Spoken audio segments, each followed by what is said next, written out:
Hello everybody and welcome back to Unique X. Happy Wednesday! Today we are going to talk about our latest Instagram posts, which are Read to, Redefine and Retrain. So, regarding Read to, our main intention was to find an outstanding tool, either for project management or for customer experience management, just to give to you as a benchmark. And then we figure out two things. One is that there are tons of project management softwares available in the market, and many customer experience tools as well, but more like project management tools.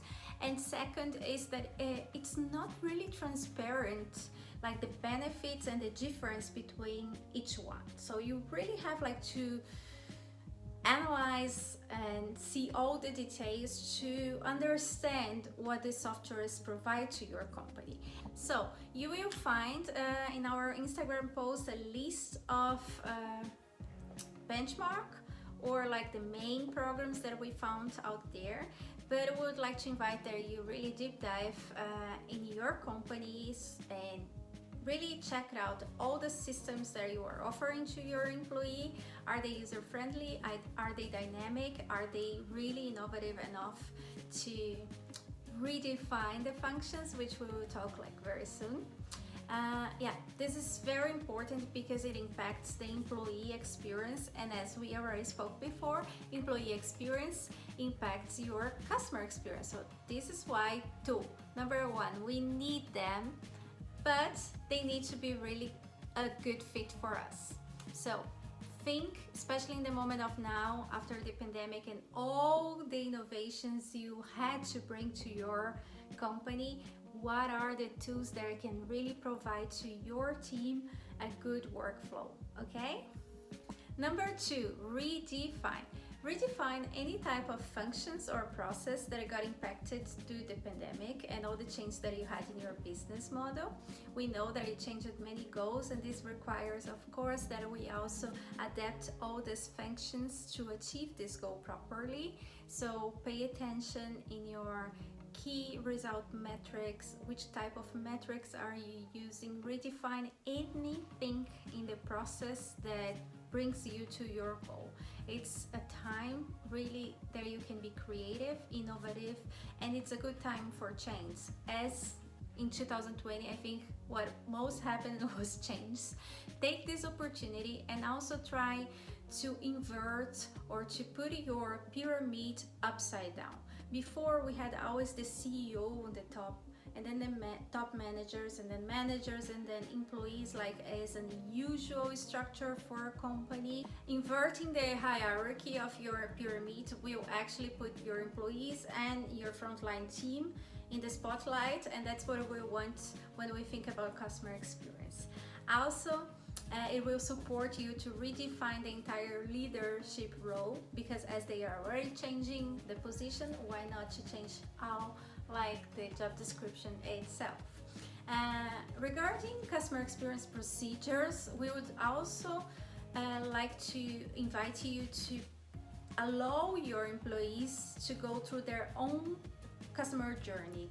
This is an exercise that we do here to understand what are all the brands and our choice that actually is in our life on a daily basis, and this makes it easier to you to bring awareness for all your choice, know what are the brands that is in your ecosystem, and also it's good whenever you are building customer journeys and personas and creating storytelling, you have way more empathy to the entire journey, as you yourself have been through the journey and understand way better what are your feelings and why they exist.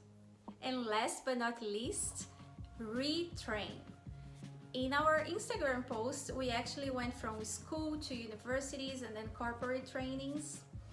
And from school, we highlighted this homeschooling, which was a hot topic during the pandemic, because some people were very happy and some people were very angry about it, and the discussion is still going on.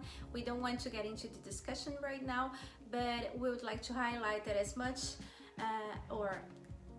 much as it happened with like the home office, the homeschooling was also a very good exercise for us, because right now at least we do have the experience how does it work in a large scale, and we are sure that this is possible. We already have the technology over there. We just need to be open-minded enough to find what are the adaptations and new procedures that we need to bring to other topics of our life to enable more and more this type of learning.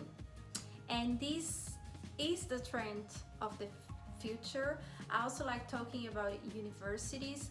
It was very challenging for us to find like an outstanding course that it was like really challenging the classic ones or the status quo, and bringing topics to the grade that really support all the humankind, not all, but like specific of course for that course, the support the challenge that we have right now and for our future.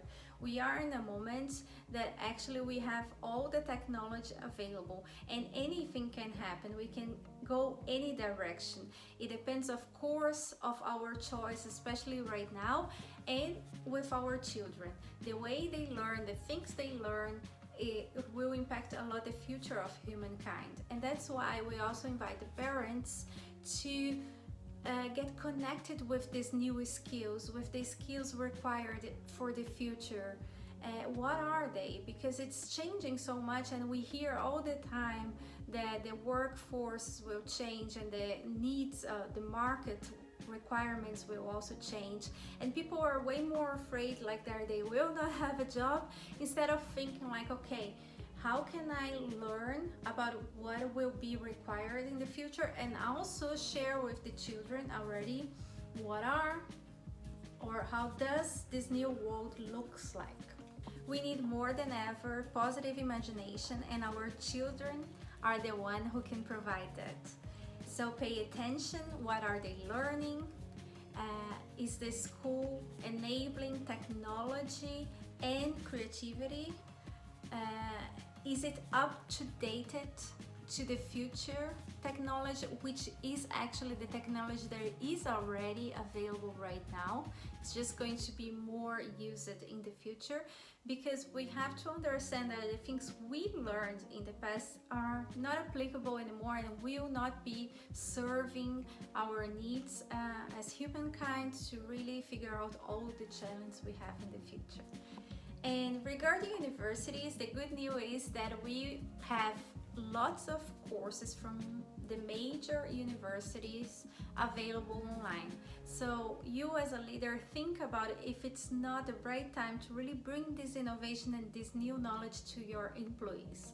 It will definitely support and open a little bit the mind of the employee, instead of like them being just focused on the problem, like to have this window where they can see and understand a little bit the future and bring to you innovative solutions. For instance, Stanford have like an online course that provides for leaders a concept of using design thinking and finding solutions for sustainability. So it's a hot topic right now, and there are many industries facing a huge challenge in the way that they used it to work before and the way they must work from now on in order to support the planet. And another good tip is a YouTube video that you will find at the Singularity University YouTube channel from Mrs. Edie Weiner. I will put the link here below for you to check it out. It's really a good learning, especially like as we were speaking before about the parents that are dealing like with our future generation. It's a 1 hour video. It's a little bit long, but it's worth it, because you will have really like this entire overview of the different types of technologies that especially people like from the Silicon Valley are already working with.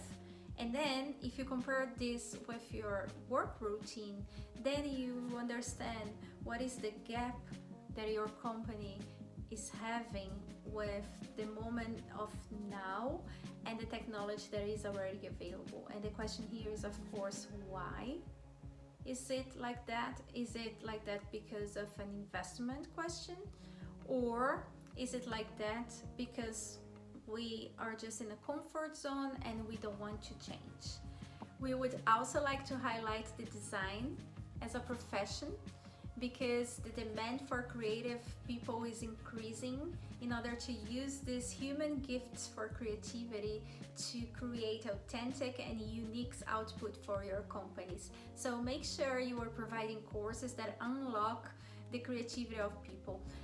For example, I'm redrawing and trying really to express all my imagination and put it into the paper in a visual way, and everybody's capable to do the same. What differentiates, of course, is the practice. So incorporate drawing in your activities, in your meetings, and in the way you discuss ideas with your team. This is a very important tool, and many people will say I cannot draw because the last time they did it was like in the preschool, so they think they cannot, but actually everybody can, and you will be surprised with the EQ from your employees. Emotional skills are very important right now, but we need to reactivate and retrain them as well. So thank you very much for watching this video. I hope you liked. If you are watching from our website, make sure you subscribe in our YouTube channel, because there we have like weekly videos. And if you are watching from YouTube, make sure you hit the like, you subscribe, and of course activate the notification for the next one. We see you there. Thank you so much. Bye bye.